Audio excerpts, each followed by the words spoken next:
तर नावच त्याचं जागर स्त्री शक्तीचं आहे, तेव्हा स्त्री शक्ती किती मोठी आहे आणि किती स्ट्रॉंग आहे हे आपल्याला सगळ्यांना माहितीच आहे. त्यामुळे मी 5वी पर्यंत बंगलोरमध्ये होते.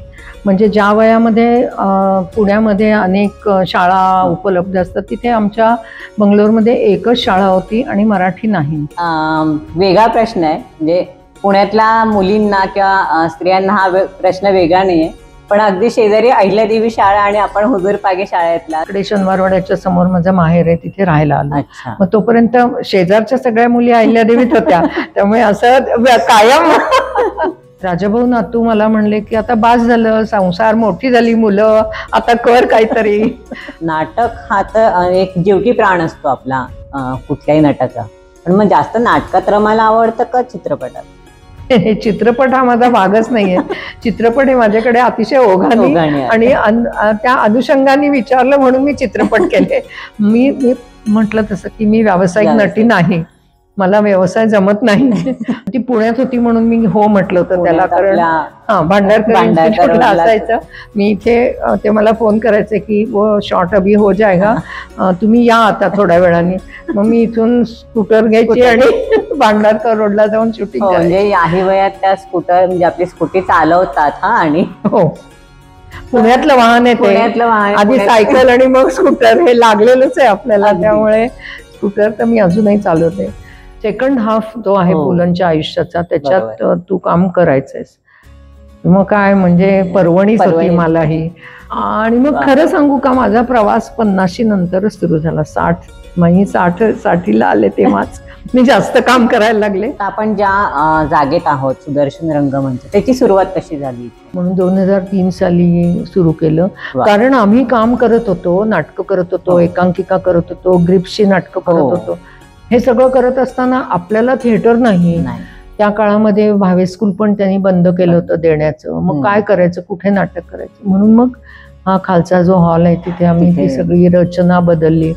आणि 2003 साली दुबेजी आणि सुलभाताईंना देशपांड्यांना बोलवून, प्रायोगिक नाटकांचे अध्वर्य होते ते दोघं जण, त्यांना बोलवून आम्ही उद्घाटन केलं. आणि आजतागायत आता 22 वर्ष झाली जवळजवळ. 3 साली सुरू केलं, 2 वर्षांनी रौप्य महोत्सव येईल. मानव कौल, तुम्ही नाव ऐकलं असेल तर, मानव कौलनी इथे नाटक केलं आम्ही. फेस्टिवल करायचो, त्याच्यात तो नुकता नाटक करायला लागलेला होता आणि त्यांनी नाटक केलं. आणि आता तो आमच्या नवीन मोठ्या थिएटरमध्ये नाटक करायला आला, तर तो इतका खुश झाला. तो म्हणला, मुझे बहुत याद आते है सुदर्शन की, हम उधर ही रहते थे, हम उधर ही खाना खाते थे. इथे जेवण असायची लोकांची, और मैं कभी नहीं भूल सकता. म्हणजे हाच आमचं संचित आहे.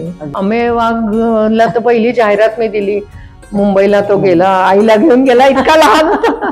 स्त्री म्हणून कमिटमेंट्स आपल्या लहानपणापासून असतात. एक मुलगी म्हणून, एक तरुणपणातली एक स्त्री म्हणून, एक आई म्हणून, एक बायको म्हणून, आणि पुढे जसा जसा संसार वाढेल त्याच्या जबाबदाऱ्या वाढत असतात. तर आज या निमित्ताने माझ्या या सगळ्या मैत्रिणींना मला सांगायचंय की स्वतःसाठी तर वेळ काढाच, समाजासाठी पण काढा, कुटुंबासाठी तर आपण काढतच असतो, पण जिथे तुम्ही काम कराल तिथे तुमचं 100% द्यायचा प्रयत्न करा. म्हणजे तुम्ही जास्त चांगल्या, आनंदी आणि यशस्वी पण व्हाल.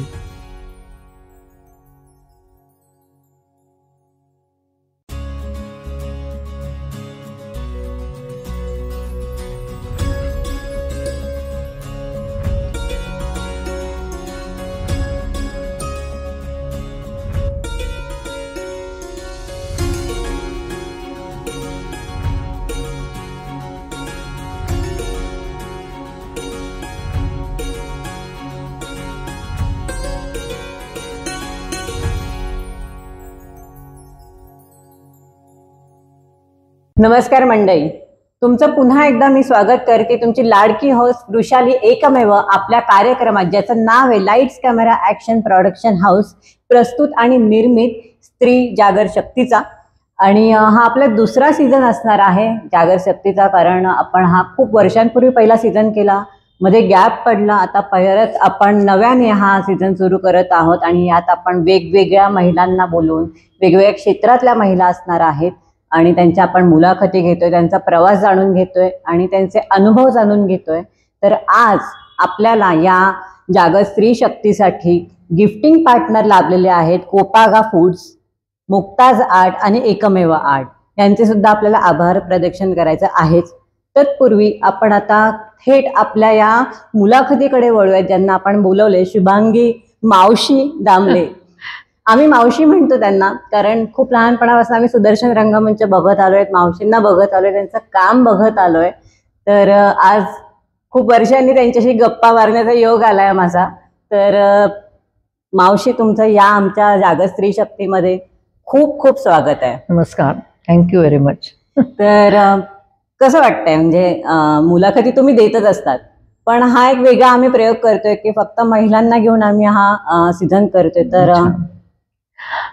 नावच त्याचं जागर स्त्री शक्तीचं आहे, तेव्हा स्त्री शक्ती किती मोठी आहे आणि किती स्ट्रॉंग आहे हे आपल्याला सगळ्यांना माहितीच आहे. आणि आता फक्त कुठलं असं क्षेत्र राहिलेलं नाही की जिथे स्त्रिया काम करत नाहीत. आणि त्यामुळे अशा अनेक स्त्रिया आहेत की ज्यांना आपण वेगवेगळ्या ठिकाणी बघतो, त्या अशा पुढे पण येऊ शकत नाहीत कारण त्यांनी केलेलं काम खूप उच्च दर्जाचं असतं, पण त्यांना पुढे आणणारं कोणी नसतं. आणि हे काम तुम्ही आता करताय, म्हणजे माझ्या बाबतीत मी म्हणत नाही, पण अशा अनेक तुम्ही स्त्रिया लोकेट केल्या असतील की ज्यांना तुम्ही समाजाच्या समोर आणताय. तर हे उत्तम काम करताय. तर मला पण आनंद आहे की ह्या मांदियाळीत माझा समावेश झाला. अगदी अगदी खूप खूप आम्हालाच आमचं कौतुक ऐकताना खूप मजा वाटतं, आपलं कौतुक करावं कोणीतरी. तर आता थेट आपल्या मुलाखतीला सुरुवात करूयात. तर पहिलाच प्रश्न असा म्हणणार नाही, पण आम्हाला जाणून घ्यायला आवडेल की तुमचं बालपण कसं गेलं. ऍक्च्युअली मी ना माझ्या जन्मानंतर माझ्या वडिलांनी बंगलोर शहरामध्ये नोकरी धरली, त्यामुळे मी 5वी पर्यंत बंगलोरमध्ये होते. म्हणजे ज्या वयामध्ये पुण्यामध्ये अनेक शाळा उपलब्ध असतात, तिथे आमच्या बंगलोरमध्ये एकच शाळा होती आणि मराठी नाही, हिंदी मीडियम होती. त्यामुळे मी 1ली ते 5वी हिंदी मीडियममध्ये शिकले. पण शाळा छोटी असली तरी तिथे अनेक गोष्टी घडत असत. आणि कर्नाटक असल्यामुळे डान्सला खूप प्राधान्य होतं, त्यामुळे मी 2री 3री पासून त्यांनी आम्हाला, ज्यांना डान्स शिकायचे त्यांनी डान्सला जावं. तर तिथे मग मी शिकले थोडीफार. आणि फक्त कर्नाटक असं नाही, तर तिथे बेसिक म्हणून कथक, मणिपुरी अशा सगळ्या प्रांतातल्या थोडं थोडं आम्हाला त्या शिकवायच्या की आवड निर्माण व्हावी म्हणून. पण त्याच्यानंतर पुण्यात आम्ही आलो आणि मग ते थांबलं. पण गंमत अशी होती की माझे वडील नाटकात काम करायचे. आणि तर तिथे बंगलोर महाराष्ट्र मंडळ जे आता खूप प्रसिद्ध आहे, तर त्यावेळी तिथे छोटंसं असं एक अंगण आणि एक छोटं स्टेज एवढं होतं. तर तिथे मग गणपती उत्सवात नाटक करत असत बंगलोरमधली मराठी मंडळी, आणि खूप होती तिथे. तर तिथे मी पहिल्यांदा माझ्या नाटकात काम केलं. क्या बात आहे. आणि वयाच्या कितव्या वर्षी? 6-7 वर्षाची असेल. कारण मी 5वी पर्यंत म्हणजे 10 वर्षाची होईस्तरच फक्त होते तिथे. त्यामुळे मला आठवतंय ते साष्टांग नमस्कार नाटक होतं आणि त्याच्यात एक छोटा चंदू नावाची कॅरेक्टर आहे, ती मी केली होती. कारण मी वडिलांच्या बरोबर सतत तालमी बघायला जायची आणि मग ते लोकांना, करते का तू काम, आपण मुलाचा ड्रेस घालू तुला. म्हटलं ठीक आहे, म्हणून मी ते केलं. तिथे आमच्या डान्सचं पण शो काही व्हायचे आणि मी त्या काळामध्ये तिथे 1-2 वेळा छोटे छोटे डान्सचे प्रोग्राम पण केले, सोलो म्हणा किंवा ग्रुपमध्ये. आणि कुठे ना कुठेतरी वडिलांची जी आवड होती ती माझ्यामध्ये रुजली असावी असं मला वाटतं. आणि मग त्यामुळे नाटक हा काही नवीन विषय मला नव्हता. आणि म्हणून मग आम्ही पुण्यात, मी 6वी मध्ये पुण्यामध्ये आले. 10 वर्ष बंगलोरमध्ये काढली, थोडंफार कानडी शिकले पण आता विसरले. आणि मग पुण्यामध्ये शाळा कुठली तुमची? पुण्यामध्ये मला 2-4 शाळांमध्ये ऍडमिशन मिळाली होती तेव्हा. पण हुजूरपागा, म्हणजे मी ज्या घरात राहत होते वाड्यामध्ये, तिथे हुजूरपाग्याच्या उपमुख्याध्यापिका राहायच्या. आणि मग शाळेचं नाव चांगलं होतं, त्यामुळे हुजूरपागेत मी 6वी मध्ये आले आणि मग 11वी पर्यंत. पण मग शाळेच्या दरम्यान नाटकांमध्ये मी हे काम करत असल्यामुळे वाड्यातच त्या बाई होत्या आणि त्यांची जी मैत्रीण होती आमच्या भागवत बाई म्हणून, की ज्या हुजूरपाग्याची सगळी नाटकं बिटकं बसवायच्या. तर त्यांना हिने सांगितलं की ती पण तिकडे काम करायची. आणि बघ ना, पहिल्याच वर्षी मला एका राज्यनाट्य स्पर्धेच्या आणि शाळेच्या स्पर्धा ज्या असतात आंतरशालेय, त्याच्यामध्ये सई परांजपेंचं झाली काय गंमत म्हणून नाटक आहे, तर त्याच्यात मुख्य भूमिका मला मिळाली. त्या माझ्या वयाचीच होती आणि तेव्हापासून माझं काम शाळेमध्ये, मग डान्स शिकले होते म्हणून डान्स, वाचन हिंदी शाळेत शिकले म्हणून हिंदी नाट्य वाचन, असं ओघाने एक एक काम माझ्याकडे येत गेलं आणि ते मी करत गेले 11वी पर्यंत. आणि मग शाळेच्या काळात ते रुजतं आपल्याला, त्या वयामध्ये ना खूप झिरपतं आपल्या शरीरामध्ये शिकवलेलं. आणि त्यामुळे भागवतबाई, नंतर एक गोडबोलेबाई म्हणून होत्या, त्यांनी शिकवलेल्या सगळ्या गोष्टी खूप आजपर्यंत त्या तशाच राहिल्या पुढे पण काम करतात. आणि आमच्या शाळेची खासियत आहे, कारण तुला माहित असेल की स्मिता तळवलकर आमच्या शाळेची मला 2 वर्ष ज्युनियर होती. नयन भडभडे म्हणजे रीमा त्याच्यानंतरची होती. आता मधुराणी आहे, क्षमा वैद्य आणि दुसरी तिची बहीण मेघना वैद्य, याही आमच्या शाळेतल्या. FTI मध्ये जी कॅमेरा शिकवते कनल म्हणून आहे, जयश्री कनल, ती हुजूरपागेची. म्हणजे ह्या क्षेत्रात खूप मुली आमच्या आल्या इथून, अजूनही माझ्या बॅचच्या पण आल्या, त्याच्यानंतरच्या पण आल्या. त्यामुळे शाळा आमची समृद्धच होती त्या काळात ह्या सगळ्या. पण अगदीच वेगळा प्रश्न आहे, म्हणजे पुण्यातल्या मुलींना किंवा स्त्रियांना हा प्रश्न वेगळा नाहीये, पण अगदी शेजारी अहिल्यादेवी शाळा आणि आपण हुजूरपागे शाळेतला असं काय? नाही, ऍक्च्युअली ना मी आधी काही दिवस पर्वतीच्या तिथे माझ्या काकांच्या घरी राहत होतो आणि तिथून कुठल्याही शाळा पुण्यात तिथूनच यायचं होतं. आणि हुजूरपागेत माझी आईची मैत्रीण होती, तिच्या मुली तिथे होत्या, मग शाळा चांगली आहे म्हणून मग तिथे घेतली ऍडमिशन. आणि मग आम्ही इकडे शनिवारवाड्याच्या समोर माझं माहेर आहे तिथे राहायला आलो. मग तोपर्यंत शेजारच्या सगळ्या मुली अहिल्यादेवीत होत्या, त्यामुळे असं कायम. पण मग आता मला हा प्रश्न विचार की तेव्हाची आपली जी शालेय जीवन होतं आणि आत्ताची जी काही पद्धत चालू आहे, की जे काही शिक्षण चालू आहे, त्याच्यात किती तफावत जाणवतोय आता? खूप तफावत आहे, खूप. म्हणजे मी माझ्या शाळा सोडून मला आता 60-65 वर्ष झाली आणि त्याच्यानंतर माझ्या मुली आणि माझ्या नातवंड माझी आता शाळांमधनं जात आहेत, तर खूपच फरक आहे. म्हणजे शिक्षणामध्ये तर आहेच आहे, पण एकूणच वृत्तीमध्ये खूप फरक पडलाय. म्हणजे मी शाळेत शिकले तर आजही मला शाळेत गेलं तर, आम्हाला शाळेमध्ये साडी होती 11वीला कंपल्सरी, तर अजूनही मी शाळेत गेले तर माझा पदर दोन्ही खांद्यावरनच जातो.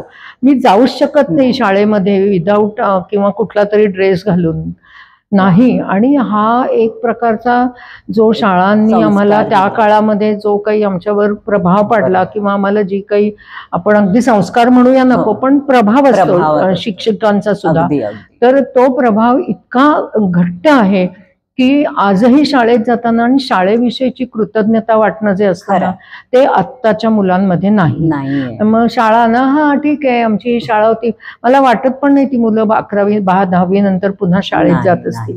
पण शाळेचा प्रभाव, तिथल्या शिक्षकांचा प्रभाव, त्यांच्या शिकवण्याची पद्धत किंवा एक कमिटमेंटची जी भावना असते इमारतीशी, आणि शाळेतल्या शिक्षिका पण तितक्या कमिटेड असायच्या शाळेला, तर त्यामुळे त्यांचं वागणं राहणं, म्हणजे माझ्या शाळेत मला आठवतंय नऊवारी साडी नेसून आमच्या टीचर्स होत्या सगळ्या, पण तितक्या सुंदर साड्या नेसायच्या त्या की असं वाटायचं पण नाही की नऊवारी.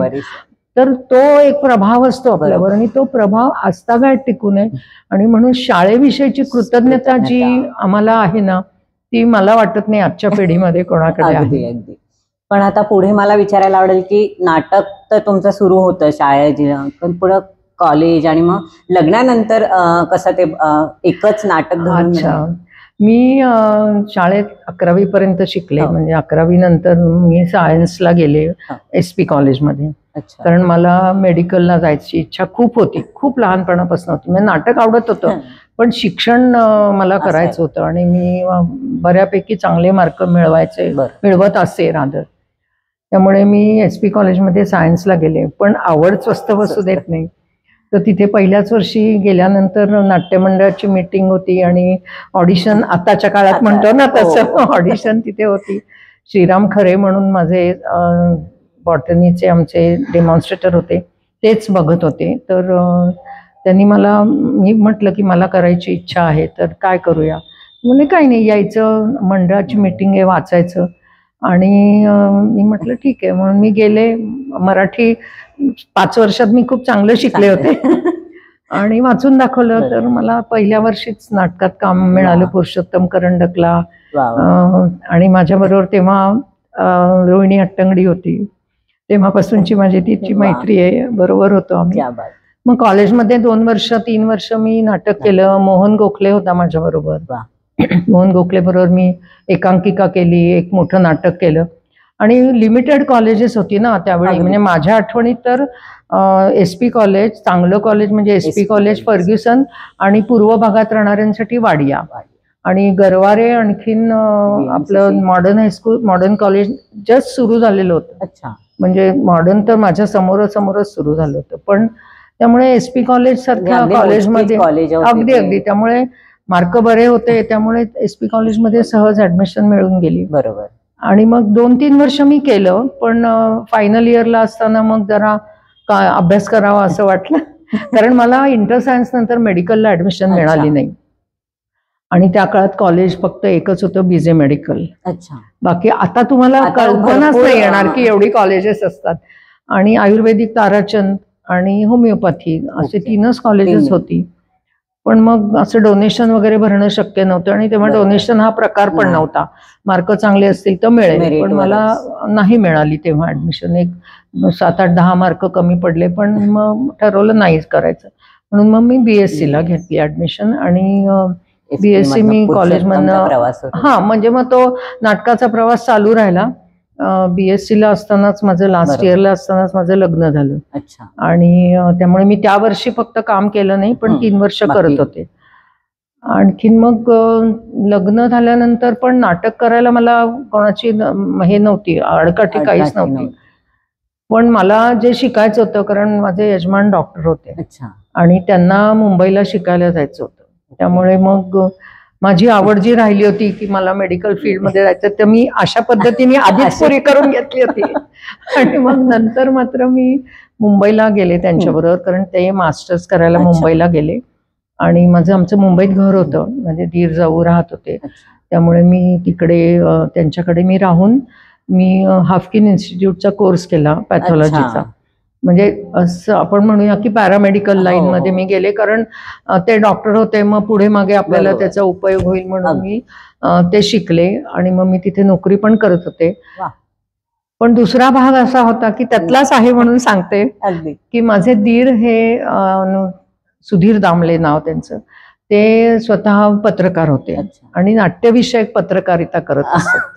ते पुण्यातनं शिकून गेले, मास्टर्स करून ते मुंबईत आमचं दुकान होतं, तिथे घर होतं आणि तिथे ते पत्रकारिता करत असत. त्यामुळे नाट्यविषयक असल्यामुळे ते त्यावेळी बाळासाहेब ठाकरेंच्या नाटकावर तिथे शेवट पिठातल्या शिट्ट्या म्हणून मार्मिक नावाचं त्यांचं जे मासिक होतं, त्याच्यामध्ये पिठातल्या शिट्ट्या ह्याच्यावर नाटकाविषयी लिहित असत. आणि तेव्हा नाटक हेच होतं ना स्टेजवर अपीअरन्स. टीव्ही आलेलाच नव्हता. आणि सिनेमे बघायचे किंवा नाटक बघायचं. सिनेमे बघणं थोडं खर्चिक होतं, त्या मनाने नाटक बरं असायचं. त्यामुळे नाटकाला खूप, आणि सगळं डिवोटेड लोक नाटकातले खूपच होते. पण आम्ही गिरगावात राहत होतो, त्यामुळे साहित्य संघ 5 मिनिटाच्या अंतरावर. आणि आमचं दुकान जे होतं ते त्या रस्त्यावर होतं, प्रिंटिंग प्रेस. त्यामुळे तिथे सतत नाटकातल्या लोकांची ये जा असायची. कारण ह्याच्यात जाताना, साहित्य संघात जाताना लोक थांबायची, चहा प्यायचं आणि जायचं, कारण ते पत्रकार होते आणि त्यामुळे त्यांच्या ओळखी सगळ्यांशी होत्या. त्यामुळे नाटकापासून मी दूर गेले नाही, जरी मी मेडिकल ह्याचं लाईन पकडली होती. तुमची पाठ सोडली नाही खरं नाही, आणि मी पण नाही सोडली. फक्त एवढंच होतं की इंटरेस्ट मला सगळा त्या फील्डमध्ये असल्यामुळे मला जी नोकरी मिळाली ती मी 2-3 वर्ष तिथे नोकरी केली KEM हॉस्पिटलमध्ये. आणि डॉक्टरांचं मास्टर्स झालं त्या काळामध्ये मी तिथे 1-2 नाटकं पण केली. आम्ही ज्या बिल्डिंगमध्ये राहायचो तिथे मंगला संस्गिरी, ज्या खूप मोठ्या ऍक्ट्रेस होत्या, त्या राहायच्या. आणि आमच्या मालकीणबाई, आणि पेंढारकरांचं ललित कलादर्श पण होतं तिथे. तर त्यांच्याबरोबर मी तिथे एक नाटक केलं पहिलं, ज्याच्यात वंदना गुप्ते माझी मैत्रिणीचं काम करायची. म्हणजे ती मूळ शाळेत होती हुजूर पागेत. वंदना, भारती आणि अरुणा तिघी शाळेत होत्या. आणि तेव्हापासूनची ओळख होती, पण काम करायची एकदम संधी आली तिच्याबरोबर. त्यामुळे छान आमची अजूनही मैत्री आहे तितकीच.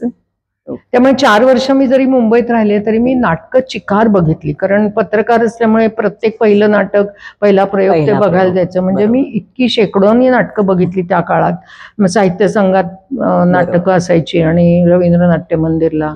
त्यामुळे नाटकाशी माझा संबंध मी ठेवला होता. तर आता तुम्ही जसं सांगितलं की 4 वर्ष तुम्ही मुंबईमध्ये होतात आणि तेव्हा नाटकात भागही घेतला, तुम्ही नाटकही बघितली, कारण घरात नाटकाचं वातावरण पण होतं. पण जेव्हा लग्नानंतर कोणी नाटक करणं, एका स्त्रीने नाटक करणं, कारण तालमी आपल्या खूप असतात नाटकाच्या, 1-1 महिना 2-2 महिन्यांनी तालमी कराव्या लागतात, तर घरातली जबाबदारी आणि परत रंगमंचावर जाऊन ती एक जबाबदारी कशी पार पडली? ऍक्च्युअली कसं झालं, नाटक आमच्या घरात होतं. माझ्या सासूबाई पण नाटकात काम करायच्या महिला मंडळाच्या.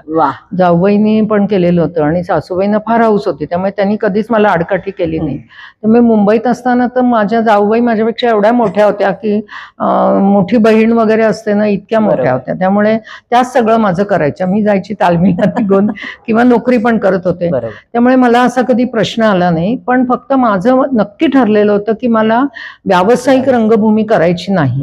100% मला पुण्यात येऊन आमची मेडिकल प्रॅक्टिस आहे तीच करायची होती. त्यामुळे मी कधीच त्याचा विचार केला नाही. म्हणजे मला माझ्या दिरांचे सगळे मित्रमंडळीच होते हे नाटकवाले.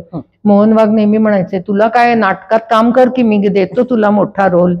तर मी म्हणायची नाही, मला ते नाही करायचं. तेव्हा मग मी नाहीच म्हणायची, म्हणजे सगळ्यांना. म्हणजे विचारलं होतं मला लोकांनी, पण मला अपेक्षा पण नव्हती आणि मला इच्छा पण नव्हती की आपण व्यावसायिक रंगभूमी करावी. पण असं छोटं मोठं काम कुठे मिळालं तर मी करत होते. आणि मग 75 साली आम्ही पुण्याला आलो, 74ला. मग पुण्याला आल्यावर टोटली माझं मेडिकल फील्ड सुरू झालं. मी माझी छोटीशी लॅब सुरू केली, कारण मी शिकून आले होते मुंबईहून. डॉक्टरांनी पण नोकरी KEM हॉस्पिटलमध्ये 1 वर्षभर करत होते ते, आणि मग आमचं हॉस्पिटलच आम्ही सुरू केलं होतं. त्यामुळे जवळजवळ 10 वर्ष 15 वर्ष मी काही नाटकातलं केलं नाही. पण घर, मुली, माझ्या संसार आणि माझी मेडिकल प्रॅक्टिस, कारण घरातच ह्याच जागेमध्ये आमचं हॉस्पिटल होतं. त्यामुळे इमर्जन्सी पेशंट्स असायचे, ऑपरेशन्स असायची, त्याला मी सगळं माझं पूर्ण दिलेले होते 100%. त्यामुळे मला नाटक काम करणं हा विषय कधीच नव्हता. पण माझ्या दिरांनी नाट्यदर्पण म्हणून एक संस्था सुरू केली होती आणि त्याच्यामध्ये आता जसं आपली फिल्मफेअरची अवॉर्ड्स वगैरे असतात तशी आम्ही अवॉर्ड्स द्यायचं काम सुरू केलं होतं. आणि नाट्यदर्पण रजनी नावाची एक खूप गाजलेला कार्यक्रम 25 वर्ष आम्ही करत होतो. तर त्याच्या मदतीसाठी मी सतत मुंबईला जायची आणि मग तिथे काम करायचं. मग तिथे अगदी म्हणजे इतकी मोठाली माणसं आमच्याकडे त्या रजनीत काम करायला यायची, म्हणजे सगळी इंडस्ट्रीतली माणसं. असं की ज्या दिवशी रजनी असायची त्या दिवशी मुंबईमध्ये कुठलाही नाटकाचा प्रयोग नसायचा. सगळी लोक तिथे यायची नाटक करायला, आणि जे काही छोटं मोठं काम असेल ते. तर त्यामुळे परत मी जरी मेडिकल फील्डमध्ये आले तरी नाटकाशी संबंध माझा चालू राहिला होता. म्हणजे ओळखी होत्या, छंद होता तो. तिथे मी जात होते 15-15 दिवस जाऊन सगळं काम करत होते. तालमी असायच्या आमच्या घरी, म्हणजे अगदी अभिषेकी बुवांपासनं ते आत्ता आशा खाडीलकर इतक्या नावारूपाला आल्या, त्या पहिल्यांदा आमच्याकडे गायल्या. म्हणजे तेव्हापासूनची त्या सगळ्या लोकांशी छान ओळख आणि एक चांगला कार्यक्रम तो होत असे मुंबईमध्ये. आणि त्यामुळे, आणि आश्चर्य म्हणजे कोणीही आमच्याकडनं एकही नवा पैसा मानधन घेत नसत त्या काळात. हीच खूप मोठी अवॉर्ड्स मिळतात ह्याचाच एवढा आनंद असायचा लोकांना. आणि वर्षभरातली नाटकं बघून लोकांना अवॉर्ड सर्व प्रकारची असायची. त्यामुळे तो छान माझा संबंध तसा राहिला होता नाटकाशी. पण मी स्वतः स्टेजवर करत नव्हते, एवढं मात्र नक्की. पण ह्याच्या पुढे मला म्हणजे नाटक तर आहेच, पण चित्रपटांमध्ये, मराठी चित्रपटांमध्ये पण तुम्ही बरेच कामं केलेली आहेत. तर नाटक आणि चित्रपट या 2 वेगवेगळ्या भूमिका आहेत खरं तर त्या कशा तुम्हाला जाणवतात? बेसिकली मी पुण्यात 15 वर्ष काही केलं नाही. मग नंतर राजाभाऊ नातू मला म्हणले की आता बास झालं, संसार, मोठी झाली मुलं, आता कर काहीतरी.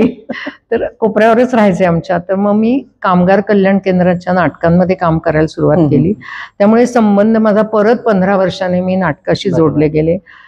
पण तरी सुद्धा तेव्हा नुकतं टेलिव्हिजन सुरू झालेला होता, म्हणजे साधारण 80च्या दशकानंतर.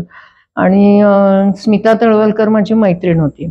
त्यामुळे तिचा एक दिवस अचानक फोन आला आणि माझ्याशी न बोलता ती डॉक्टरांशीच बोलली की ते आता तुमच्या बायकोला सोडून द्या, आता तिकडे माझ्याकडे काम करायचंय, तर आता बास झालं, तिला खूप वर्ष घरात ठेवली तुम्ही. तर मी म्हटलं मला कुठे, मी नाहीच म्हणत नाहीये.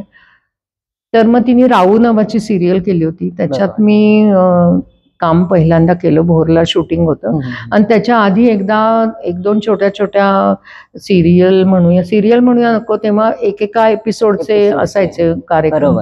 त्याच्यामध्ये मी राजदत्तांच्या बरोबर काम केलं, राम गबाल यांच्या बरोबर काम केलं. पण ते कसं वर्षातनं एखादं काम असायचं, फार काही मी तेव्हा करत नव्हते. पण स्मितानी मला राहू मध्ये काम देऊन मी खूप मोठं काम केलं. म्हणजे बाजीरावाच्या बहिणीचं काम मी करत होते.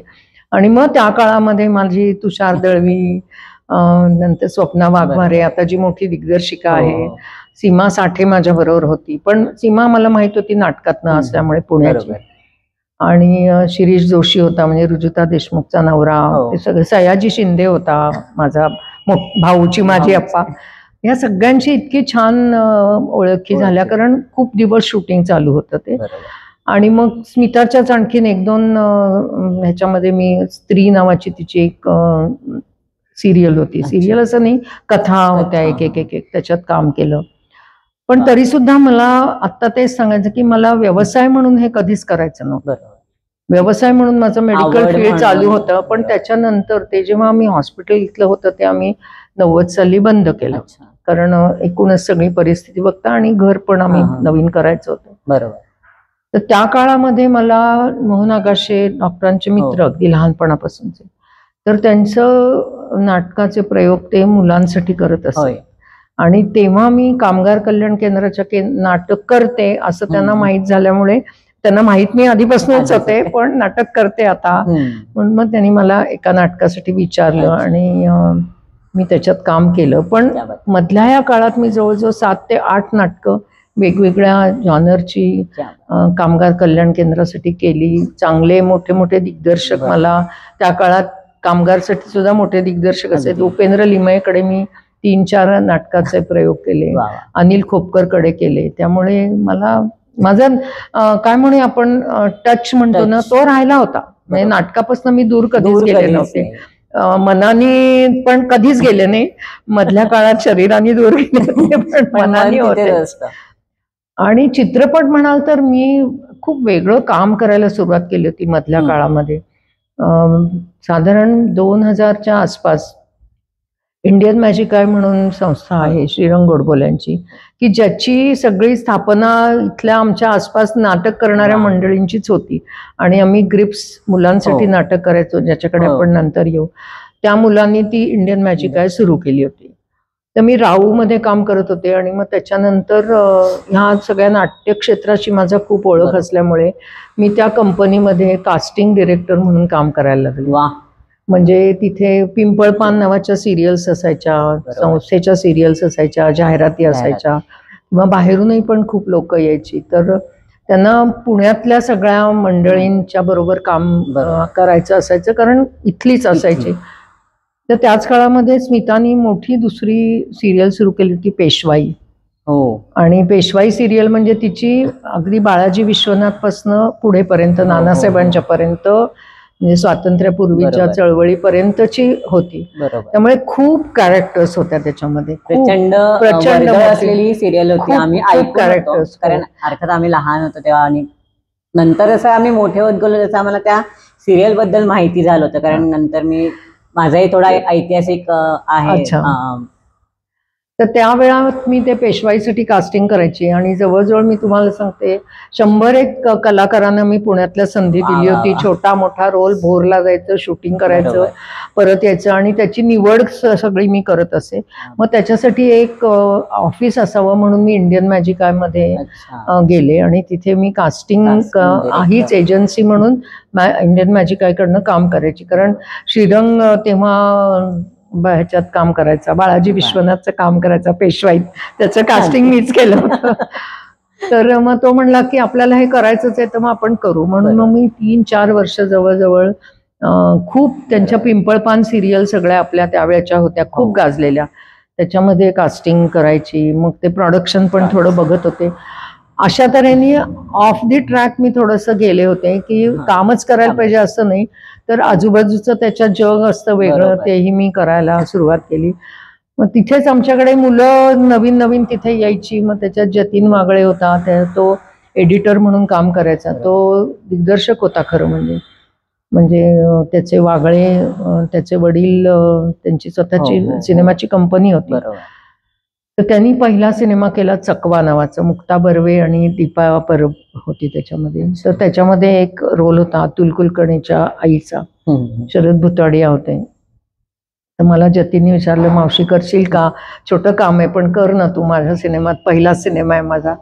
बरं, ती मुलं इतकी नवीन होती, सगळी कॉलेजमधनं आलेली ना. मी त्यांना खरंच मावशीच्या जागीच होते, कारण मी हे माझं काम सगळं 40व्या वर्षानंतर सुरू केलं होतं. मधली गॅप सोडली तर 15 वर्षाची. त्यामुळे मी त्याला म्हटलं करीन. मग आम्ही गुहागरला शूटिंग केलं. मुक्ता तेव्हा होती त्या सिनेमात. दीपा मला माहीतच होती, आमच्या एका सिरियलमध्ये काम केलं होतं म्हणून. आणि मग मी असं ठरवलं की आपल्याला मिळालं तर छोटं मोठं काम करायचं, नाही तर मग फार काही नाही. पण असं करता करता मी लहान मुलांचा जो आमची ग्रिप्स प्रकल्प होता त्याचं काम खूप करायला लागले. हो, त्याबद्दल आम्हाला खरं तर ऐकायला आवडेल की डॉक्टरांनी सुरू केलंय, म्हणजे डॉक्टर आगाशांनी जे सुरू केले ग्रिप्स, हा आपल्याकडे त्यांनी पहिले हे डॉक्टर मोहन आगाशे आहेत की त्यांनी ग्रिप्स हा प्रकार नाटकात आणला आपल्याकडे पुण्यामध्ये किंवा भारतामध्ये. तर त्याबद्दल थोडंसं सांगा. आता मी मगाशी म्हटलं तसं की 92 साली मला आगाशांनी नाटकात काम करशील का विचारलं, आणि मी पहिलं नाटक ग्रिप्सचं काम केलं, नको रे बाबा. तेव्हा पॅरलल कास्टिंग करायचं म्हणून ते म्हणले की नाही, आपण दुसरी टीम तयार करू, तर तू त्याच्यात काम कर. म्हणून मी त्याच्यात काम केलं. मला त्याचा गंध पण नव्हता की ते नाटक कसं असतं. नाटक आवडतं, नाटकात काम करायचं होतं, वेळ होता आणि मुलांसाठी होतं, आणि खूप काही प्रयोग त्याचे होतील असं काही ते नव्हतं. त्यामुळे म्हटलं ठीक आहे, करूया. तर मी ते नाटक पाहिलं आणि माझ्यामध्ये इतका फरक मला दिसला त्या नाटकामध्ये की नेपथ्य नसलेलं, स्टेज नसलेलं, जमिनीवर उभं राहून करायचं नाटक, विषय वेगळा, त्याच्यात काम करणारी मुलं सगळी मोठी वयानी. परेश मोकाशी माझ्या मुलाचं काम करायचं त्यावेळी पहिल्या नाटकात माझ्या.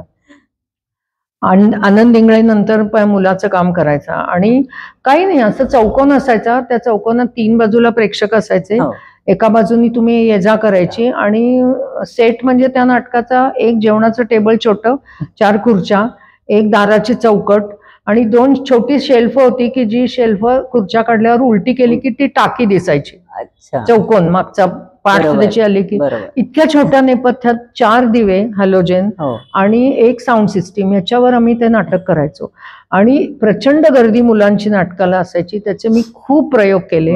आणि मग ते नाटकाचा मला तो बाजच इतका आवडला की तो प्रकल्प पण खूप छान होता. मग त्याच्यामध्ये मी पुढे नाटक करत राहिले, खूप नाटकांचे प्रयोग केले. छान छोटे वाईट मोठे केलं, नको रे बाबा केलं, पहिलं पान केलं, पण आम्हाला खेळायचं केलं. आणि ही सगळी नाटकं श्रीरंग गोडबोले लिहायचे आणि त्याच्या तालमी इथेच चालायच्या. आणि त्याचे प्रचंड कित्येक हजारो शोज आम्ही केले. आणि मुलांच्या एका वेगळ्या विश्वात मला त्या नाटकाने नेलं. आणखीन काय मुलांना हवं आहे हे त्या नाटकातनं आम्ही सांगायचो. हे मुलांना तर हवंच आहे, पण मुलांच्या बरोबर पालक आणि म्हणजे सिनियर पालक पण, आजी आजोबांना सुद्धा त्याच्यात संदेश असायचे. आणि ते संदेश इतके सटल असायचे की ते त्यांनी समजून घ्यायचे. आम्ही काही असं स्पून फिडिंग नव्हतं की छान हा घास खा म्हणजे तुला बरं वाटेल, असं नाही. तू जे इथे समोर बघतोस ते चांगलं नाहीये, किंवा ते असं केलं की आपल्याला लोक हसतात, असं आपण करायला नको, हे आपोआप त्या मुलांना समजायचं. आणि मुलांच्या बरोबरीने शिक्षक पालक यांच्यामधला संवाद वाढावा आणि मुलांचं जास्तीत जास्त हेल्दी बालपण जावं, कम्युनिकेशन मुलांच्या मध्ये असावं, एंटरटेनमेंट पण मुलांना असावी, पण त्याच्यामध्ये सुद्धा हेल्दी एंटरटेनमेंट, म्हणजे काहीतरी चांगलं बघावं मुलांना. फॅन्टसी मध्ये फार रुळू नये, अशा उद्देशाने ही नाटकं आम्ही करत राहिलो. थोडंसं म्हणजे सगळं मुलांच्या भावविश्वावर ते नाटक असायचं. मुलांचेच प्रॉब्लेम्स मुलांनीच सोडवायचे.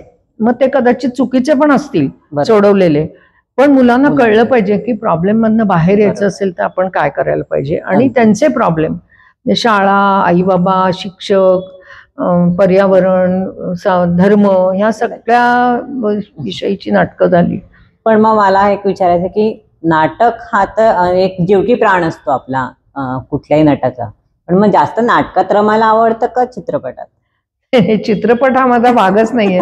चित्रपट हे माझ्याकडे अतिशय ओघाने आणि त्या अनुषंगाने विचारलं म्हणून मी चित्रपट केले. मी म्हटलं तसं की मी व्यावसायिक नटी नाही, मला व्यवसाय जमत नाही. मला जास्त मुलांच्या मध्ये मी तर रमलेच होते आणि मग नंतर त्याचं प्रोडक्शन पण मी बघायला लागले. म्हणजे ते आमच्या संस्थेने महाराष्ट्र कल्चरल सेंटर मी काम करतच होते, त्यांनी ते प्रोडक्शन सुरुवात केली आणि मग त्या काळामध्ये संस्थेची खूप प्रोडक्शन्स असायची. गिरीश जोशी आमचा पहिला नाटककार होता, त्यांनी नाटक केलं, मग ते आम्ही राज्यनाट्य स्पर्धेला करायचो, मग त्याचे प्रयोग असायचे, एकांकिका असायच्या. मग ह्याच्या मॅनेजमेंटमध्ये पण मी रमत होते, कारण ते करायला पण कोणीतरी पाहिजे. आणि जर व्यवसाय मला करायचा असता तर मी मुंबईत गेलेच असते ना, मला जायचंच नव्हतं मुंबईमध्ये. त्यामुळे चित्रपट आवडतात करायला, नाही असं नाही, पण चित्रपटांपेक्षा मला नाटक जास्त आवडतं. आणि नाटकापेक्षाही मी करत होते ते लोकांनी बघावं याच्यासाठी मी जास्त प्रयत्न करत राहिले. त्यामुळे मी काम करतच होते नाटकात, जिथे गरज पडेल तिथे मी जाऊन नाटक करत होते, पण व्यवसाय म्हणून मी नाही केलं. आणि आता तर मी टोटली महाराष्ट्र कल्चरल सेंटरचं काम करते. पण चित्रपट केले त्या काळामध्ये मी पुष्कळ केले, म्हणजे नाही म्हणता म्हणता मी गजेंद्र हिरे बरोबर काम केलं. मी सिरियल्स केल्या, जवळजवळ 13-14 सिरियल्स केल्या मी. मुंबईला जाऊन शूटिंग करत होते मी, तेव्हा उत्साह असायचा आणि जात होते. पण गंमत अशी झाली की मी खूप मोठ्या दिग्दर्शकांच्या बरोबर काम केलं. म्हणजे जे काही छोटं काम असेल, मी प्रतिमा कुलकर्णी बरोबर केलं, मी देबू देवधरांच्या बरोबर केलं, मी अमोल पालेकरांच्या बरोबर काम केलं. त्यामुळे आपण संपन्न होत जातो ना, तसं माझं विश्व संपन्न होत गेलं त्याच्यामुळे. मग मला त्याचं कधीच असं वाटलं नाही की मला छोटं काम आहे, मला काय, तर तसं मला कधीच वाटलं नाही. लहान काम असेल तर लहान, मोठं असेल तर मोठं. एकदा मी डॉक्टर लागूंच्या बरोबर एक नाटक करत होते, तर त्यावेळी माझं दुसरं पण एक तालीम चालू होते. एकदा डॉक्टरांचे काहीतरी असं जेवण ठेवलं होतं त्यांनी, तर मी तिथे गेले होते, मला उशीर झाला. ते म्हणले काय उशीर का झाला, तर म्हटलं मी नाटकाची प्रॅक्टिस होती. नाही छोटंसंच आहे, पण म्हणजे छोटं आणि मोठं असं काही नसतं, ते नाटक असतं आणि त्याच्यात तुला आवडतंय ना काम करायला, मग तू उशिरा आलीस तरी मला चालेल. म्हणजे त्यांना नाटकाचं प्रेम होतच आणि कायमच, त्यामुळे मी नाटक करत राहिले. सिनेमा मी म्हटलं तसं गजेंद्र हिरे बरोबर एक केला, त्याच्यानंतर आणखीन एक दिग्दर्शक होता तो केला, आणि मग महेशची आणि माझी खूप वर्ष ओळख होती. त्याच्याबरोबर मी एक हिंदी सिनेमा पण केला होता, अजय देवगण आणि सोनाली बेंद्रे असलेला, तेरा मेरा साथ रहे म्हणून. अजय देवगणचा लहान भाऊ पॅरलाइज्ड असतो आणि तर सोनाली बेंद्रे होती त्याच्याबरोबर. त्याचं मी महेश बरोबर शूटिंग केलं होतं आणि महेशची माझी नाट्यदर्पणमुळे तर खूप ओळख होतीच. तर इथे पुण्यात फुलराणीचं शूटिंग चालू होतं. फुलराणी नावाची सिरियल होती इंडियन मॅजिकाची, ती पुण्यात होती म्हणून मी हो म्हटलं होतं त्याला, कारण भांडारकर असायचं.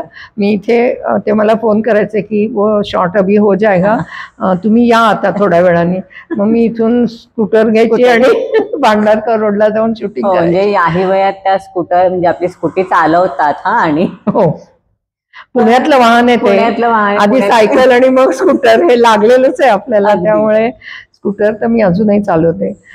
तर ते शूटिंग चालू होतं आणि छान मला आवडीचा रोल होता. बरं, सगळी इंडियन मॅजिकाचीच कंपनी होती, त्यामुळे कंपनी होती असं आहे ते, त्यामुळे मी करत होते तिथे. त्याच्याही आधी मी थोडं त्यांच्याकडे एका सिरियलमध्ये पुण्यातच चालू होतं तर काम केलं होतं. तर अचानक महेशचा फोन आला की असं मी सिनेमा करतोय, तर त्याच्यात तू भूमिका करशील का सुनीताबाईंची. मला कळलंच नाही पहिल्यांदा, कारण तिथे एकतर रेंजचा प्रॉब्लेम होता आणि महेशचा फोन मला सिनेमात मी केलंय मागच्या वेळी तसं काहीतरी असेल असं वाटलं. तर माझा विश्वासच बसत नव्हता की असं आपल्याला काहीतरी काम करायचंय. 15 मिनिटांनी मी परत त्याला फोन केला की तुम्ही नक्की काय म्हणताय. मला काय वाटलं की पुलंच्या बरोबर अनेक बायका तिकडे, त्या सगळ्या माहोल होता त्यांचा मोठा, त्याच्यात कुठलं तरी काम. तर तो म्हणला नाही, सुनीताबाईंचा रोल आहे, आधीचा रोल आहे तो इरावती हर्षे करणार आहे आणि नंतरचा जो आहे तो आम्ही तुझा फोटो विक्रम गायकवाडला दाखवला, त्यांनीच सांगितलं की नाही त्या करतील नक्की, आणि म्हणून सेकंड हाफ जो आहे पुलंच्या आयुष्याचा त्याच्यात तू काम करायचंयस. मग काय म्हणजे पर्वणीच होती मला ही. म्हणजे मला इतका अतोनात आनंद झाला होता की मला पण गंमत म्हणजे माझ्याकडे स्क्रिप्ट नाही, मला काही माहिती नाही काय सिनेमा कुठला सागर देशमुख तेव्हा आमच्या नाटकातनं पण पूर्वी काम करायचा आणि पुण्यातलाच होता तो मेन रोल करत होता ना पहिला. मग मी त्याला फोन केला, म्हटलं सागर तू स्क्रिप्ट वाचलं असशील, काही काम मला किती आहे? तो म्हणला नाही काम खूप आहे आणि खूप छान रोल आहे, एक अतिशय सुंदर सीन आहे त्याच्यामध्ये जो तू करशीलच उत्तम, असं मला तो पण आहे ते सिनेमा करतात. क्या बात. मग महेश बरोबर मी 5-6 दिवसाचं शूटिंग केलं त्याचं आणि तो इतका गाजला सिनेमा, म्हणजे खरं तो सिनेमा बॉक्स ऑफिसवर अजिबात चालला नाही, कारण त्याच्या विरुद्ध कोणी खूप काय काय लोकांनी लिहिलं आणि मला ही कल्पना पण नव्हती की पहिल्या सीन मध्ये ओपनिंग सीन माझा असेल असं मला वाटलं पण नव्हतं, कारण मी एडिटिंग पाहिलं नव्हतं, कारण माझा डबिंग सगळं हिनीच केलं, इरावतीनेच केलं, कारण महेशचं म्हणणं होतं आवाजात एवढा फरक जाणवेल तसा नको आपल्याला, त्यामुळे मी डबिंग पाहिलेलं नव्हतं, त्यामुळे मी काहीच पाहिलेलं नव्हतं सिनेमा. तर पहिल्या दिवशी इथे सिनेमा झाल्यावर मी ओपनिंगला काही त्यांनी तर केलं नव्हतं त्यावेळी, प्रीमियर वगैरे. तर मी माझ्या मैत्रिणीला विचारलं, ती दुपारचा शो बघून आली नाही, संध्याकाळी प्रीमियर होता. ती म्हणली अगं तू आली नाहीस का? म्हटलं नाही मला संध्याकाळी, मला वाटलं की सेकंड हाफ आहे, म्हणजे पहिला भाग झाल्यावर दुसऱ्या भागात मी असेल, म्हणजे इतकी अज्ञानी होते मी त्या बाबतीत. तर तिने म्हणली नाही पहिला सीन आहे तुझा, तूच येतेस आणि पुलं आजारी असतात असं आहे. पण मग संध्याकाळी मी बघितला लोकांना, मग त्यांनी छान केला होता, एडिटिंग पास्ट दाखवत त्यांनी केला होता आणि पुण्यात लोकांनी खूप पाहिला तो सिनेमा, कारण पुणे म्हणजे दैवत आहे त्यांचं, त्यामुळे तो पाहिला सिनेमा. पुण्याच्या बाहेर खूप लोकांनी पाहिला, म्हणजे परदेशामध्ये तर इतक्या लोकांनी पाहिला की मी जेव्हा परदेशात गेले, मुलगी असते माझी धाकटी तिच्याकडे, तर त्यांनी बघितलाच होता, तिला मी सांगितलं, त्यांच्या ह्युस्टन मध्ये त्यांनी दाखवलं होतं, 8 दिवस होता. आजही मला 5 वर्ष झाली तरी सुद्धा रस्त्यात लोक थांबवून म्हणतात तुम्हाला कुठेतरी बघितलंय, तुम्हाला कुठे मग सिनेमा म्हणतात. आता आमच्या लक्षात आलं की तुम्ही आता त्याच्यात होतात. आणि मग खरं सांगू का, माझा प्रवास 50 नंतरच सुरू झाला. 60ला आले तेव्हाच मी जास्त काम करायला लागले, कारण एकतर संसारातनं पण बाहेर पडलेली होते, मुलींची लग्न झालेली होती, संस्थेचं काम चालूच होतं, पण संस्थेचं काम व्हॉलंटरी आहे आमचं सगळं, आणि लागेल तिथे मी जातच होते, सगळं करत होते. मधल्या काळात चित्रपट, काही सिरियल, जाहिराती खूप केल्या मी. ह्या तिन्ही माध्यमामध्ये मी काम करत राहिले. पण आता आपण ज्या जागेत आहोत, सुदर्शन रंगमंच, त्याची सुरुवात कशी झाली इथे? 2000 साली मी इंडियन मॅजिकाय मध्ये काम करत होते. त्या काळात मला हा सगळा पर्स्पेक्टिव्ह बघता मला असं वाटत होतं की प्रायोगिक नाटकांसाठी खूप काहीतरी आवश्यक आहे. आणि त्याच्यानंतर मी आमच्या संस्थेची प्रायोगिक नाटकं 92 पासून सुरूच झालेली होती. त्याच्या रिहर्सल्स इथे खालच्या हॉलमध्ये चालायच्या. आणि मग मला तिथे त्या काळामध्ये असं वाटलं की आपली जागा पाहिजे काहीतरी स्वतंत्र या नाटकांसाठी, की ज्याला 50-60 प्रेक्षक आले तरी पुरतात प्रायोगिक नाटकांना. त्याला आपल्याला बालगंधर्व परवडणार नाही आणि एवढे प्रेक्षकही येणार नाहीत, कारण काहीतरी नवीन करून बघायचं असतं. म्हणून मग मी आमच्या संस्थेने असा निर्णय घेतला, माझं इथे कार्यालय होतं. अच्छा. लग्न व्हायची रेग्युलर इथे. अच्छा. तर ते कार्यालय आपण बंद करून संस्था म्हणली की आम्ही तुम्हाला भाडं देतो, पण आपण इथे रंगमंच उभारू. आणि मग आमच्या सगळ्याच लोकांना ते आवडलं होतं खूप करायचं म्हणून. ते स्नेहसदन नावाचं इथे एक छोटं थिएटर असं हॉलमध्ये सुरू केलं होतं, पण ते बंद केलं. आणि म्हणून 2003 साली आम्ही निर्णय घेतला संस्थेने की दामले कुटुंबाला आपण भाड्याने आपण ही जागा घेऊ आणि आपण इथे प्रायोगिक थिएटर सुरू करू. म्हणून 2003 साली सुरू केलं. कारण आम्ही काम करत होतो, नाटकं करत होतो, एकांकिका करत होतो, ग्रिप्सची नाटकं करत होतो. हे सगळं करत असताना आपल्याला थिएटर नाही.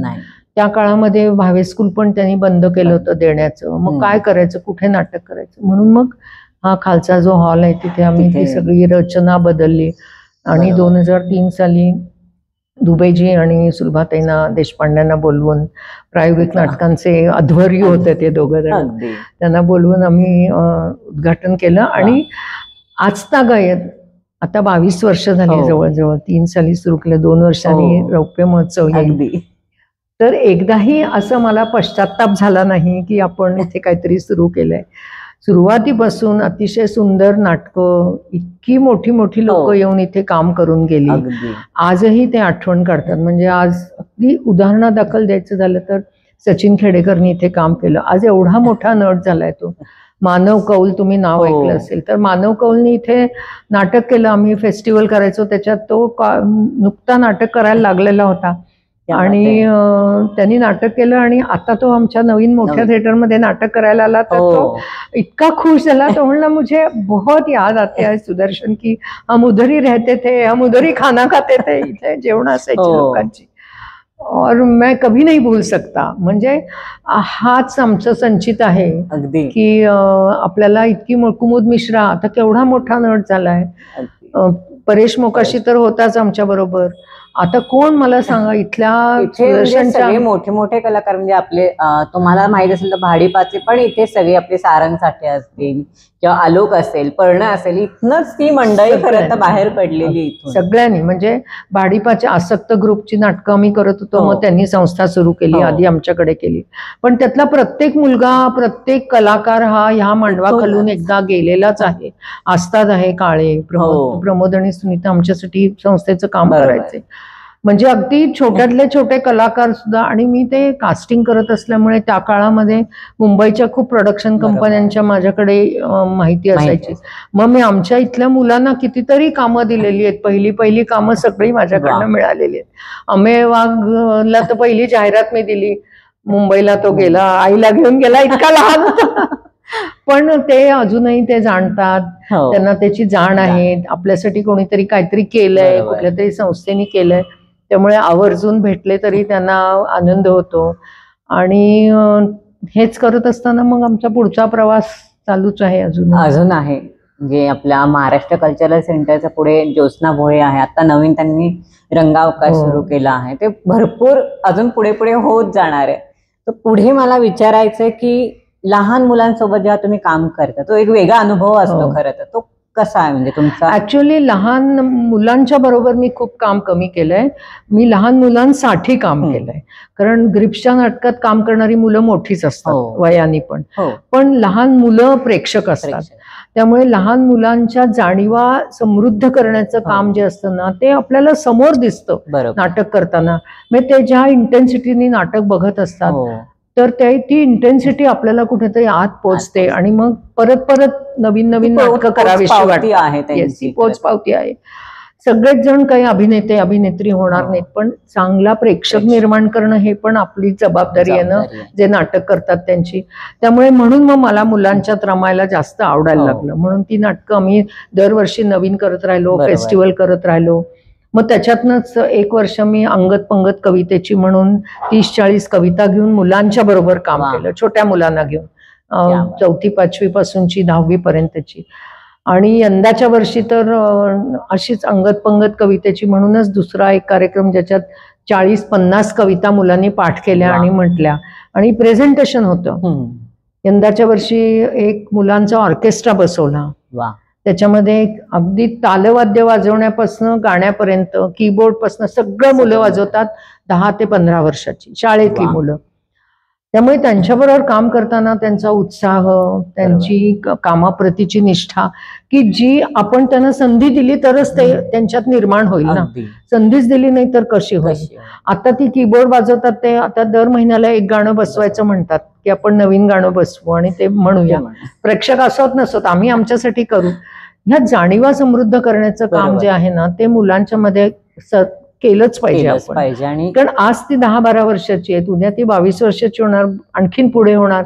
समाजामध्ये त्यांना वावरायचं असतं. तर ह्या जाणीवा घेऊन जर ते समाजात वावरले तर मला असं अगदी म्हणायचं नाही की सुदृढ समाज होईल वगैरे, पण प्रत्येकाचं कर्तव्य हे आहे की त्या काळामध्येच त्या मुलांना काहीतरी मिळालं पाहिजे. आणि आजकाल टीव्ही आणि ह्या सगळ्यामधनं काही काळ त्यांना बाहेर ओढण्याचं काम आमच्या संस्थेकडनं हे मी करते. महत्वाचं आहे. म्हणजे तुला गंमत सांगते, यंदाच्या वर्षी मे महिन्यामध्ये आम्ही जेव्हा फेसबुकवर नुसतं लिहिलं की आम्हाला अशी अशी मुलं पाहिजेत, वाजवणारी, गाणारी आणि कविता, तर माझ्याकडे 100-150 मुलं आली आणि त्यांच्यामधनं आम्ही निवडून रोज प्रॅक्टिसला 4-4 तास यायची. त्यांनी कधीही तक्रार केली नाही. डबा घेऊन यायची, सगळेजण दुपारी 1-1:30ला यायचं, 5 वाजेपर्यंत तालीम करायची आणि इतकी छान. त्यांना ना मोबाईलची आठवण आली, ना त्यांना टीव्हीची आठवण आली, ना त्यांना त्यांचं आयपॅड आठवलं. मस्त गप्पा मारायचे, डबा खायची सुट्टी असायची, त्याच्यात डबा खायचा, खेळायचं हॉलमध्ये आणि वाजवायचं, म्हणायचं, पाठांतर करायचं. त्यामुळे पालकांनीच मला असं सांगितलं की यंदाचा आमचा मे महिना खूप छान गेला. बरोबर आहे, कारण मुलंच जर कंटाळली नाही तर पालकही कंटाळणार नाही. कारण मे महिन्याला की मुलांना एक तर असतं की घरात बसून करायचं काय, एकतर मोबाईल नाहीतर टीव्ही, नाहीतर आणि सतत त्यांच्या मागे एक हे असतं की मला कंटाळा, मी काय करू, मला कंटाळा. कारण आता बाहेर मैदानच उरली नाहीयेत तर ती बाहेर जाऊन खेळणार तरी काय. हा एक उपक्रम खूप चांगला सुरू केलेला आहे. खूप. मे महिन्यात आमच्याकडे अगदी धमाल असते. म्हणजे वर्कशॉप असतं आधी मुलांचं, 10 दिवसाचं वर्कशॉप असलं तरी पुढची 5 दिवस नाटक करायचं असतं. त्यामुळे 15 दिवस अगदी छान जातात मुलांचे आणि 15 दिवस होतात तो आमचा फेस्टिवल सुरू होतो. तो 15, 12, 13 दिवसाचा असतो. त्याच्यामध्ये परत हॉबी वर्कशॉप्स असतात. पण ते सुद्धा असे कसे की ज्याच्यामध्ये म्हणजे मजा नाही. पॉटरीचं वर्कशॉप होतं, नंतर सेल्फ काय आणखीन लिखाणाचं वर्कशॉप होतं, विज्ञान खेळण्यांचं होतं, बरोबर, विज्ञान कथा सांगण्याचं होतं. त्यामुळे मुलांना एन्जॉय केलं मुलांनी आणि मग नंतर नाटक बघायचं, रोज नवीन नाटक. त्यामुळे मे महिना मुलांसाठी डेडिकेटेड असतो आमच्याकडे. वा. तर आता पुढे आता शेवटाकडेच आता आपण खरं तर चाललो आहोत. तर जसं तुम्ही म्हणा की तुमचा प्रवास हा जवळजवळ 40 नंतरच सुरू झाला, पण या टप्प्यावर आल्यानंतर अजून आपल्याला अजून पुढे काय काय करायचंय, हे काय म्हणजे पुढे अजून काय काय आम्हाला बघायला मिळणार आहे मावशींकडनं? बघायला मिळणं आता थोडं अवघड आहे, पण मला काम मिळतं ते मी करत असते. माझ्या खूप जाहिराती झाल्यात आणि खूप मोठ्या मोठ्या लोकांच्या बरोबर मी जाहिराती केल्या. म्हणजे सतीश आळेकरांच्या बरोबर केली, मोहन आकाशांच्या बरोबर केली, प्रभावकरांच्या बरोबर केली, विजय केंकरे बरोबर काम केलं. त्यामुळे हे सगळे मित्रमंडळी आहेतच माझी. पण आता माझ्या एज ग्रुपला काही मला योग्य काम मिळालं तर मी करीन. मी कधी आतापर्यंत कोणाकडे काम मागायला गेले नाही, कधीच नाही. कारण मला संस्थेचं कामच एवढं प्रचंड आहे. आणि आता श्रीराम लघु रंग अवकाश सुरू झालंय, आमचं थिएटर इन एज्युकेशन चालू आहे, त्याला सपोर्ट असतो की शाळांमध्ये जाऊन आम्ही थिएटर शिकवतो मुलांना. आम्ही शिक्षक नेमतो आणि ती शिक्षक जाऊन तिथे काम करतात. परीक्षक म्हणून मी खूप ठिकाणी काम करते आता. आणि प्रायोगिक थिएटरला आणखीन सतत त्यांना दगदगत ठेवायचं काम आहे माझं. पण अशी कुठली भूमिका आहे का जी अजूनही मला म्हणजे तुम्हाला करायला आवडेल? म्हणजे कुठली असेल ऐतिहासिक? कसं होतं माहितीये का, मी सर्व प्रकारच्या भूमिका माझ्या वयाच्या त्या त्या टप्प्यामध्ये करत आले. त्यामुळे आता मला भूमिका मिळताना मला असं नेहमी वाटतं, आता सगळ्यांचाच असा आनंद असतो. मला अमिताभ बच्चन बरोबर काम करायला खूप आवडेल. मला ऐश्वर्या नारकर बरोबर काम करायची राय बरोबर संधी आली होती, पण शेवटच्या टप्प्यापर्यंत जाऊन दुसरं कोणीतरी ते काम केलं. पण चांगल्या जाहिराती मिळाल्या, चांगल्या ब्रँडच्या मिळाल्या तर मला आवडेल. आता टेलिव्हिजनवर OTT प्लॅटफॉर्मवर पण खूप छान छान येतात, त्याच्यामध्ये काम करायला आवडेल. कारण ती क्षेत्र वेगळी आहेत सिनेमा आणि नाटकापेक्षा. म्हणजे त्याचा काम करण्याची तिथली पद्धत पण वेगळी असते, OTT प्लॅटफॉर्मची किंवा जाहिरातींची सुद्धा. 1 मिनिटाच्या मध्ये तुम्ही तुमचं अभिनय कौशल्य पणाला लावायचं असतं, 30 सेकंदामध्ये करायचं असतं. तीच जाहिरात ते 15 सेकंदाची पण करतात, सांगून आम्हाला की आता अशी छोट्या छोट्या जाहिराती आहेत. तर त्याच्यामध्ये तुमचं कसब लागतच असतं आणि हे कसब लागतच काम करत राहायचंय. त्यामुळे असं मी कधी असा विचार केला नाही की मला ही भूमिकाच करायची आहे.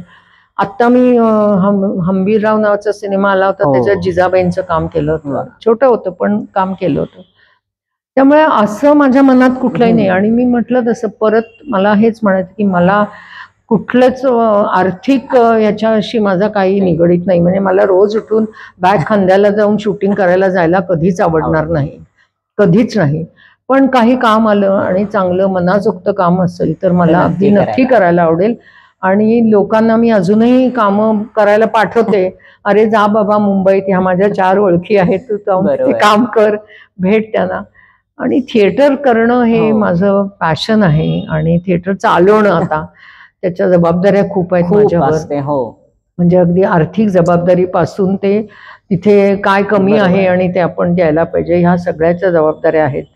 त्यामुळे आजपर्यंतचा जवळजवळ 50 वर्षाचा प्रवास आहे माझा हा.